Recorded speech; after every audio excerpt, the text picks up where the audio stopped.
Hello everyone and welcome back to the channel. तो पढ़ाई की याद आ ही गई, तो चलो स्टार्ट करते हैं। तो आज हम पढ़ने वाले हैं एक इन्फॉर्मेटिव चैप्टर। अभी तक जितने भी चैप्टर होते थे मैं आपसे कहता था सुपर ऑसम सुपर अमेजिंग, इसमें क्यों नहीं कहा? एक्चुअली यार ये ना एक स्टोरी नहीं, कोई भी स्टोरी नहीं है, इसमें आपको सिर्फ इन्फॉर्मेशन दी जा रही है डेजर्ट एनिमल्स के बारे में।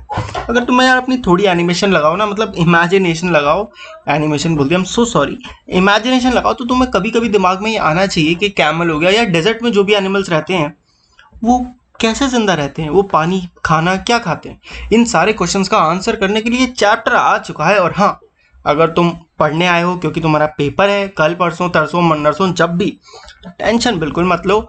ऐसे पढ़ाऊंगा कि पेपर में ना आराम से आंसर लिख के आ पाओगे, ठीक है। फिर भी मेरे चैनल पे इसकी क्वेश्चन आंसर की वीडियो भी मिलेगी, तो डोंट वरी, आराम से बैठो और बस शुरू करो, ठीक है। तो अब मैं तुमको बता दूं, क्योंकि तुम्हारा पेपर आने वाला है, आई एम श्योर आने वाला है ना। तो मैं तुमको अब ये रीड करके नहीं बता रहा हूँ, उससे तुम्हारा टोटल टाइम वेस्ट होने वाला है। तो मैं सिर्फ तुम्हें समझा रहा हूँ, ठीक है। जितने अच्छे से हो सके समझाऊंगा, डीप में एक एक वर्ड का मीनिंग। तो टेंशन बिल्कुल मत लेना, कुछ रह जाए तो कमेंट में पूछ लेना। अब मैं शुरू करूँ, आप डिस्टर्ब मत करना। ओके, स्टार्ट करते हैं। तो डेजर्ट दुनिया की सबसे ज्यादा ड्राइएस्ट प्लेस में से एक होती है, ठीक है। ड्राइएस्ट यानी कि सूखी जगह, जहां पे महीनों और कभी कभी तो सालों तक बारिश नहीं होती। But even the driest animals can not survive without water. But आपके फैक्ट के लिए बता दूं कि अगर आपको लगता हो कि जो डेजर्ट एनिमल्स होते हैं उनको तो पानी की जरूरत नहीं है, तो ये बिल्कुल गलत है। दुनिया के हर एनिमल को पानी की जरूरत है, चाहे वो कितने भी वहां रहते हो, ठीक है। और for long periods in the scorching sun, so they have to find different ways. Scorching यानी कि बहुत गर्म सन, तपती हुई गर्मी होती है ना, तो वो अलग अलग तरीके ढूंढते हैं इस खतरनाक कंडीशन से बचने के लिए। जैसे कि अब जर्बिल्स जर्बिल्स देख लेते हैं पहले क्या होते हैं, जरा रुको रुको फोटो दिखाता हूँ। तो ये देखो, दिख रहा है ना, ये चूहे जैसा जानवर, इसे ही क्या कहते हैं? इसे कहते हैं जर्बिल। ओके, तो कंटिन्यू करते हैं। Gerbil spend the hottest part of the day in cool underground burrows. ये अपना दिन का ज्यादातर जो सबसे गर्म समय होता है वो जमीन के अंदर ठंडी जगहों पे बिताते हैं। And strange insect called darkling beetle, beetles होते हैं जो वहाँ के, वो क्या करते हैं, एक्सपर्ट होते हैं पानी की जो बूंदें होती हैं मॉइस्चर को अपने पैरों में फंसा के रखने के लिए, और उसके बाद जब वो एयर में आता है अपने माउथ तक लाके उस पानी को वो पी जाते हैं, उन बूंदों को, ठीक है। बट सारे जो, और not all desert are endless seas और ऑफ रोलिंग सैंडस्टोन। अगर आपके दिमाग में डेजर्ट के नाम पे हमेशा सिर्फ एक ही चीज आती है कि बहुत सारी गरम गरम रेत, तो आप गलत हो। डेजर्ट ऐसे भी होते हैं जहाँ पे बहुत सारे पत्थर, रॉकी पहाड़ और ऐसी छोटी छोटी झाड़ियाँ, ये सब चीजें भी होती हैं, ठीक है। तो इन्हें भी क्या कहा जाता है? डेजर्ट कहा जाता है, जहाँ पे स्प्रिंग में मौसम भी चेंज होता है। तो अब हम बात करने वाले हैं, सबसे पहला हमारा एनिमल आ रहा है जो कि है स्नेक, ठीक है। इस दुनिया में 2300 से भी ज्यादा अलग अलग तरीके के स्नेक्स हैं। सोच रहे हो कितने ज्यादा, जिस जो कि 15 सेंटीमीटर से लेके मोर देन 11 मीटर यानी 11 मीटर से लंबे तक भी हैं, हर तरीके के, ठीक है। और दुनिया में ज्यादातर स्नेक जो है ना वो हार्मलेस है, मतलब ज्यादा खतरनाक नहीं है ज्यादातर, ठीक है। But there are few that are so poisonous they can kill a human being with just one bite. पर कुछ इतने खतरनाक भी हैं कि वो बस एक बार काटने पे पूरे इंसान की जान ले सकते हैं। सोच रहे हो? देखो, ज्यादातर एग्स जो होते हैं वो अंडे देते हैं, ठीक है, दे ले एग्स। बट कुछ स्नेक्स ऐसे भी होते हैं जो अपने यंग वंस को डायरेक्ट बर्थ देते हैं, जैसे ह्यूमंस देते हैं, ठीक है।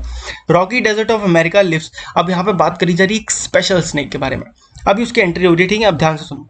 अब जो अमेरिका है ना, रॉकी अमेरिका के जो रॉकी डेजर्ट है, वहां पे एक बड़ा खतरनाक लुकिंग, रैदर इविल लुकिंग, ठीक है, खतरनाक दिखने वाला स्नेक है विद वेरी बैड रेपुटेशन। यानी कि वो बहुत ज्यादा, मतलब रेपुटेशन उसकी बहुत खराब है, सब ये मानते हैं बड़ा खतरनाक है। इट्स फ्राइटनिंग रैटल, रैटल यानी कि छिस छिस छिस छिस ऐसी आवाज आती है ना स्नेक की, जो उसकी पूंछ पे ये दिख रहा है, ये इससे रैटल की आवाज आती है।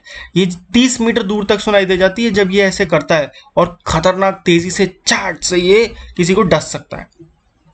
अब बात है ये रैटल स्नेक की, यहाँ पे नाम आ चुका है रैटल स्नेक, या जिसको रैटलर भी कहा जाता है, ठीक है। और ये ज्यादातर लोग इंसानों को अवॉइड करता है, इंसानों से दूर रहता है, उनसे पंगे नहीं लेता। और यूजुअली जब ये इसे खतरनाक पोजीशन में होता है तो अपनी ये पूंछ ऐसे खड़ी करके हिलाता है। इससे क्या होता है, इससे ये सोचता है कि जो भाई आ रहा है, जो भी इसको परेशान करने आ रहा है, वो चला जाए। पर अगर इतनी वार्निंग्स के बाद भी वो नहीं जाता, तो ये ये जो स्नेक है ना, खतरनाक है, मैं अभी बता रहा हूँ। मतलब it will call ready to bite, यानी किसी को काटने के लिए तैयार रहता है।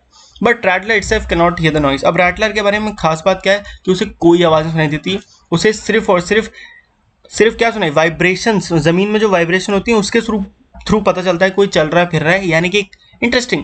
तुम्हारे सामने रैटलर आ भी जाए गलती से, तुम कितना भी चिल्ला लो हेल्प हेल्प, उसको कुछ सुनाई नहीं देगा, बस भागना मत इधर उधर, ठीक है। अगर उनके आसपास कोई भागेगा तो उनको पता चल जाएगा, बट वो चिल्लाएगा तो उसे सुनाई भी नहीं देगा। अब ये जो रैटल स्नेक है अमेरिका में बहुत कॉमन है, ठीक है। ये अमेरिका में कनाडा से लेकर अर्जेंटीना तक हर जगह मिलते हैं, और ये बहुत अलग अलग तरीके की चीज़ें खाते हैं, जैसे कि प्रे यानी किसी को जानवर को पकड़ के खाना, जिसमें कि माइस, चूहा, वोल्स एक जानवर होता है, कैसे होते हैं स्मॉल प्लांट ईटिंग रोडेंट्स, ठीक है, रैट्स, चिपमंक्स, मेनी अदर अलग अलग तरीके के जानवर से ये अपना गुजारा चलाते हैं खा के। Rattlesnake kill their prey with venom. Rattlesnake अपने जो शिकार है उसको कैसे मारता है? जहर से मारता है, वेनम से। बाकी सारे सांपों की तरह ये अपने जो शिकार है उनको पहले निगल लेता है पूरा अंदर तक, और कई दिनों तक धीरे धीरे करके अपना पेट भरता है। बहुत कुछ ऐसे पाइथन भी हैं दुनिया में जो एक एक साल तक बिना खाए सरवाइव कर सकते हैं। सोच लो तुम एक साल तक। तो अब बारी आ चुकी है नेक्स्ट हमारे एनिमल की, जिसका नाम है मंगूस। मंगूस देख लो भाई, ऐसा दिखता है, ठीक है। अब मंगूस के बारे में देखते हैं। मंगूस जो है ज़्यादातर एक साथ शिकार करना पसंद करते हैं ग्रुप में, ठीक है, और keep a look out for dangerous predator. But ये बहुत ज़्यादा ध्यान भी रखते हैं अपने आसपास खतरनाक प्रेडेटर्स का, मतलब वो जानवर जो एक दूसरे को खाते हैं, जैसे कि शेर हो गया या खतरनाक जानवर जो इन्हें भी खा सकते हैं, उनसे बड़ा डर के रखते हैं। ज़्यादातर ये अपनी नाक घुसाते रहते हैं ज़मीन में कुछ ढूंढने के लिए, या फिर पत्थर पलटते हैं अपने पॉज पंजों से, छोटे छोटे अपने तीखे पैने पंजों से कभी कभी मिट्टी भी खोदते हैं, ठीक है। बैंडेड मंगूस ये एक तरीके के प्रजाति है इनकी। Are very amusing animals to watch. इन्हें देखने में बड़ा मजा आता है। अम्यूजिंग यानी कि इंटरेस्टिंग, एंजॉय देखोगे, क्योंकि छोटे से होते हैं और छोटे छोटे हाथ हिलाते रहते हैं, तो बड़ा मजा आता है देख के, ठीक है। इनकी एक common site a common site in many parts of Africa. Africa के कई पार्ट में ये दिख जाते हैं। दे ट्रैवलिंग ग्रुप, और कई बार ये ग्रुप में 20-20 तक के ग्रुप में घूमते हैं। फोरेज फॉर बीटल्स, क्या क्या ढूंढने के लिए? बीटल, मिलीपेडीज और ऐसे छोटे छोटे जानवर ढूंढने के लिए, ठीक है। और इन्हें साथ में शिकार करना पसंद है, मैंने बता दिया। ये टच में रखते हैं, मतलब साथ में रहते हैं, ठीक है। दो go out of site of behind the bushes and twittering and calling. ये साथ में चलते हैं। और इनकी बड़ी खास बात क्या है, जब भी इन्हें कहीं से पता चलता है कि कहीं खतरा है, तो ये एक स्पेशल, जैसे खतरे इनके लिए क्या है, ईगल्स है, लार्ज स्नेक हैं, बड़े बड़े सांप हैं, ये सब इनके लिए खतरा है। तो एक दूसरे को ये वार्न करते हैं एक अपनी स्पेशल अलार्म से, मतलब इन्हीं की खुद की आवाज़ होती है जिससे ये एक दूसरे को बताते हैं, ठीक है, कि कुछ भी खतरा आ गया है भाई, भाग लो। अब mongoose are being able for, mongoose बड़े फेमस क्यों हैं? मंगूस तो भाई अगर आपने थोड़ी भी स्टोरी पढ़ी हुई, शायद पिछले साल ही थी आपकी क्लास में, एक कहानी है बड़ी फेमस। मंगूस और सांप तो भाई पक्के दुश्मन माने जाते हैं, ठीक है। और मंगूस फेमस होता है कि वो सांप को मार देता है, खुद को एक चोट भी नहीं आने देता। क्योंकि ऐसा क्यों? क्योंकि मंगूस बहुत छोटा होता है और बहुत हद फुर्तीला होता है। वो इतनी तेजी से धड़ाधड़ इधर उधर बच लेता है उससे, सांप से, कि वो सांप को परेशान कर देता है। सांप बेचारा थक जाता है। न्यूसेंस यानी कि एनॉय कर देना, इरिटेट कर देना। सांप बेचारा थक जाता है और उसके बाद ये सांप को मार देता है, ठीक है। इस तरीके से ये सांप को परेशान करते हैं। जितने ही फीमेल मंगूस हैं, हैव देयर किटन यानी उनके छोटे बच्चे, सब एक साथ ही बच्चे देते हैं, ज़्यादातर एक ग्रुप में। और ये एक ग्रुप डेन जहाँ पे ये रहते हैं, अब इनके रहने की जगह क्या होती है? या तो ओल्ड टर्माइट माउंट, यहाँ पे टर्माइट माउंट यानी कि जहाँ पहले दीमक ने कभी घर बना दिया हो, या फिर हॉलो लॉग कोई लकड़ा हो जो खाली हो, ऐसे छोटी जगह पे, बहुत ज़्यादा जगह नहीं करते हैं, उनमें सब साथ में रहते हैं और अपने साथ में बच्चों को बड़ा करते हैं। सब ज़्यादातर लोग इनके, मतलब आदमी जो होते हैं, मतलब मेल आदमी कह रहा हूँ, सॉरी, इनके जो मेल होते हैं ना, जो बाहर गए होते हैं खाना ढूंढने, तब तक जो कुछ मेल जो होते हैं वो पीछे ग्रुप पे भी रहते हैं इनकी फीमेल्स के साथ, ताकि गार्ड करने के लिए कोई आके इनके बच्चे ना खा जाए। अब हम बात करने वाले हैं हमारे लास्ट तीसरे एनिमल की, जिसका नाम है कैमल। कैमल के बारे में खास बात क्या है कि ये दुनिया में सबसे पहले डोमेस्टिकेटेड किए जाने वाले एनिमल्स में से एक है ना। जब बहुत पहले की हम बात करें, बहुत ज़्यादा पहले की, जब इंसानों ने धीरे धीरे डेवलप करना शुरू किया था, तब की बात चल रही है, ठीक है। वाइल्ड कैमल्स जो होते हैं वो स्मॉल ग्रुप से लेके अप टू 30 तक रहते हैं, यानी कि इनका 2-4 ग्रुप से लेके 30 तक का ग्रुप होता है, इससे बड़ा नहीं होता। Camels have long shaggy winter coats to keep warm and shorter. Shaggy यानी कि बाल वाला या रफ, ऐसे कह सकते हो, ठीक है। इनके पास विंटर कोट होते हैं गर्म रहने के लिए सर्दियों में, और सर्दियों में इनके पास होते हैं शॉर्ट टाइडियर यानी कि साफ सुथरा नीट एंड क्लीन कोट होते हैं, यानी कि फर की बात चल रही है, इनका जो बॉडी स्ट्रक्चर होता है उसकी बात चल रही है, ताकि गर्म में ठंडा रहे। एक प्यासा कैमल ना इतना पानी पी सकता है, लगभग 30 गैलन्स ऑफ वाटर। 30 गैलन्स यानी कि लगभग 500 ग्लास पानी, सोच रहे हो, वो भी सिर्फ 10 मिनट में। Normally, however, it gets all the moisture it needs from desert plants and can survive up to 10 months without any drinking water. पर ज़्यादातर ये जो अपना मॉइस्चर होता है, जो बॉडी को चाहिए होता है पानी, ये एनिमल्स यानी कि ये कैक्टस वगैरह खा लेते हैं ना, कैक्टस वगैरह में पानी होता है, उसी से इन्हें मिल जाता है, और ये 10 महीने तक बिना पानी पिए रह सकते हैं। कैन यू इमेजिन 10 महीने। आगे देखते हैं, देखो कुछ ऐसा होता है। एक कैमल देखा तो हो गई यार। There are two different types of camel, दो अलग अलग तरीके के कैमल होते हैं। एक को कहते हैं ड्रोमेडरी, जिसके पास एक सिंगल हम्प होता है, ये इसे कहते हैं हम्प, ठीक है। एक होते हैं ड्रोमेडरी, इसके पास सिंगल हम्प होता है, और एक को कहते हैं बैक्टीरियन, जिसके पास 2 हम्प होते हैं।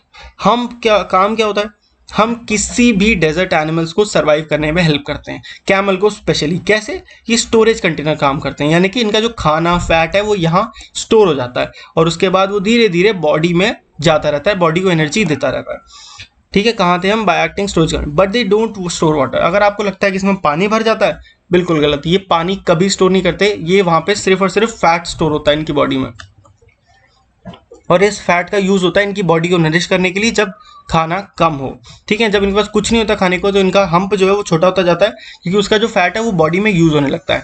There are many other ways in which camels are adapted to desert life. ऐसे बहुत से और भी तरीके होते हैं जिसकी वजह से कैमल जो है डेजर्ट लाइफ में अडेप्ट हो पाते हैं उनकी बॉडी में। स्पेशली हम बात करें उनके माउथ की। अगर आपको भाई ये फैक्ट नहीं पता ना, बड़ा धांसू फैक्ट बताता हूँ।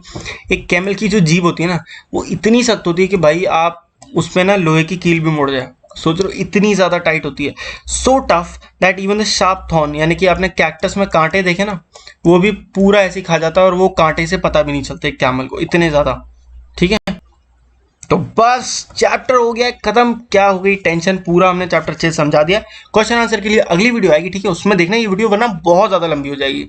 तो चैनल पे जाओ, क्वेश्चन आंसर देखो और पूरे नंबर लाओ। और अगर ये वीडियो में चैप्टर अच्छे से समझ में आ गया तो भाई लाइक करो ना, और चैनल को सब्सक्राइब कर दो पूरी पढ़ाई अच्छे से करने के लिए 6th 7th 8th क्लास की, डोंट वरी। और अगर चैनल को सब्सक्राइब नहीं करा तो कर दो भाई, इट्स फ्री, और इस फैमिली का एक पार्ट बन जाओ, तुम्हारे भैया सब कुछ लेके आएंगे, ठीक है। तो मैं आपसे मिलता हूँ नेक्स्ट वीडियो में, तब तक के लिए goodbye, take care and पढ़ते रहिए बच्चों।